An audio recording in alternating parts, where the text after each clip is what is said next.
Paano ba natalo ang Gilas Pilipinas kagabi sa first game sa FIBA Basketball World Cup? Isa po sa aking nakita ay talagang malakas yung Dominican Republic. Lalo na po yung si Towns na sentro ng Minnesota, NBA player yan. Talagang magaling, hindi mapigilan. Ganun pa man, lumaban po ang Gilas Pilipinas. Nakita ko naman yung ginawa nilang lahat. Problema lang si Jordan Clarkson ay na-foul out kasi sa FIBA rules ay 5 foul lang, wala na. Hindi ho naingatang mabuti at talagang siya ho yung inasahan, kaya ho hindi maiwasang makakuha ng mga fouls at nawala. Kaya mula nung matanggal siya dahil nakakalimang foul lang nga siya, doon na sinamantala ng kalaban. Wala talaga tayo nagawa. Ang isa lang sa aking pinanghihinayang, si Kyle Soto, 7'3", napakalaking tao niyan bakit hindi man lang pinagbigyan? Pinaglaro pero sandali lang. Nung makakuha ng 2 foul, hindi na pinaupo sa buong team. Hindi na ipinasok. Nakaupo na lang. Diba? Parang nakaka-insulto naman yung kay Soto. Ang ibig sabihin nito ay hindi nagkamali ang Orlando Magic na siya ay hindi kuhanin. Kasi nga, kung dito sa Pilipinas, Gilas Pilipinas, ibinangko siya, hindi siya ginamit ng matagal. Paano nga kukunin ng Orlando Magic yan kung saan doon siya nag-training? So, nagpapatunay lang na si Soto ay hindi pa pinagkakatiwalaan ng coach. Maaaring hindi siya pinagkakatiwalaan or talagang ayaw siyang bigyan ng pagkakataon. Kasi yung napakadaling pagpasok niya, ilang minuto lang nakakuha ng 2 fouls. Enough na ba yun para ibangko siya sa buong game? Hindi ko alam kung dati kasi may mga reaksyon at hindi maganda sinasabi dyan ni Chot Reyes, yung head coach Tapos bandang huli, napilitang kuhanin at isama sa Gilas. Mukhang hindi pa tapos yung isyong yan. Mukhang walang tiwala itong coach natin do sa ating pinakamalaking player. Si Towns ay kumbaga sa bagyo ang dating sa court Hindi mapigilan pahardo, hindi mapigilan ng ating mga Twin Tower. Bakit hindi binigyan ng pagkakataon si Kyle Soto na gamitin? Total, naka 2 foul lang, 2 foul lang naman siya Baka nung 4th quarter kung pinasok ito makakatulong ito na malaki dahil 7-footer yan Makakapagdepensa kung hindi man makashoot. Wala Talagang ibinangko at nakakahiya. Nakita sa buong mundo yung pinakamalaking player natin, nakaupo lang, hindi ginagamit ng matagal. Pinagbigyan lang Ayan ang problema sa ating basketball. Maraming kulang, nakakalungkot. Dahil dito ginawa, sana napakataas ng moral ng lahat. Si Clarkson, ginawa naman ng lahat pero napaul talaga siya. Nung mawala na siya, wala na. Tsaka isang napansin ko, hindi naman tayo nagmamagaling. Masyadong matagal ang bola sa mga player. Mahaba masyado ang kanilang dribble ng ginagawa. Manood kayo sa NBA at sa ibang mga international player. Talagang ang bola umiikot. Kaunting dribble, ikot ng ikot ang bola.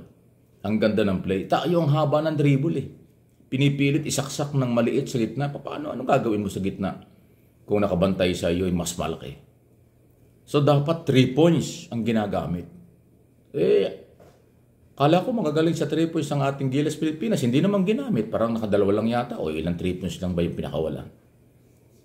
Yun ang dapat na ginawa. Mukhang, hindi ko alam. Mayroon hong coach na nagmamando dyan Pero sa observation natin, yun ang kulang. Kulang sa pagtira ng 3 points ng Gilas Pilipinas. Pangalawa, masyadong matagal. Mahaba ang oras sa dribble na ginagawa. Ang basketball, point ang pinapanalo, hindi dribble. Masyadong, nakita niyo yung kabila, kaunti lang yung mga dribble, talagang umiikot ang bola nila, di ang ganda ng resulta. Ganoon naman kahit sa NBA. Sa NBA ba, may nakikita kayong nagtatagal na naghahawak ng bola ang isa? Hindi Ikot ng bola, ang ganda ng result. Ay tayo, kagabi doon sa laro, ayoko nang banggitin yung mga naghahawak ng bola, masyadong matagal. Dapat baguhin yon. So, yung first game, natalo tayo, kung lumaban naman ang Gilas. Pero dapat maging wake-up call ang lahat ng yon sa coaching staff at sa mga player. May pagkukulang talaga, may pagkakamali. Sana bigyan ng pagkakataon si Soto. Hindi ko kilala ng personal yan, pero nanghihinayang ako. Nakikita sa buong mundo ang pinakamalaking players natin nakaupo lang, hindi naglalaro. Nangangarap pa naman yung bata makapasok ng NBA, makarating sa National Basketball Association. Kung nakikita ng NBA team, nakabangko lang sa Pilipinas. Dito naglalaro, nakabangko. Paano nila kukunin niya? Anong kinabukasan ng bata? Sayang naman. Well, sabi ko nga, huwag naman kayo magagalit. Yung mga tagahangat, suporta ng Gilas, alam mo naman sa basketball, lahat may kanya-kanya tayong interpretation at opinion dahil lahat tayo nanonood. Yun ang aking interpretation at observation sa first game. Maraming butas na dapat pagtakpan. Pati yung coaching staff dapat mag-adjust. Okay? Isa lang yung napakalakas kagabi sa kalaban. Hindi natin makontrol. Paano kaya kung nagkadalawa, tatlo yung malakas? May hirapan talaga tayo. May mga susunod pang laban. So dapat, ulitin ko ha. Huwag masyadong tagalan, habaan ang dribble. Huwag magtagal ang bola sa isang player. Dapat umikot-ikot yan. Pangalawa, okay, ay gamitin ang malalaking tao natin. Kagabi nga, meron pang style nilabas yung malalaki, mga malilit ng ginamit Dadaanin do yata sa bilis, pero wala rin. Okay? So, hopefully, maraming matututunan tayo, hindi lang ang Gilas Pilipinas. Masakit man dahil nandun pa yung ating Pangulong Marcos, nagpunta pa ron, nanood. At pinangunahan yung opening, ang ganda ng opening, nakita tayo sa buong mundo, pero talo. Sana kung nanalo tayo, ang taas ng moral. Pero may pag-asa pa. Huwag na tayong mawala ng pag-asa. Kaya lang, itong ganitong klaseng mga observation, kayong mga taga-Gilas, coaching staff, huwag kayong magagalit. Kasi yung laban nyo, laban ng Pilipinas ito. Hindi ito laban ninyo lang.